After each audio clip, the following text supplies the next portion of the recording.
Hey guys, in this video, I will show you how to scan a QR code on any Android phone. All right, let's begin.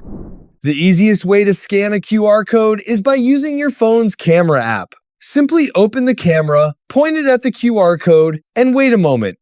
If your phone supports QR scanning, a notification or link will appear. Tap it to open the website or content. If your camera app doesn't recognize QR codes, pull down the Quick Settings panel from the top of the screen and look for a QR code scanner tile. Tap it, point your phone at the QR code, and it will scan the code for you.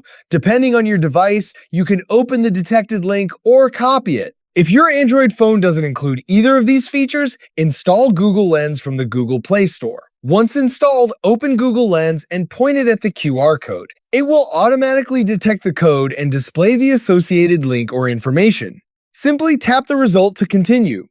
So that's basically how you can scan a QR code on any Android phone. That's it for this video. Thanks.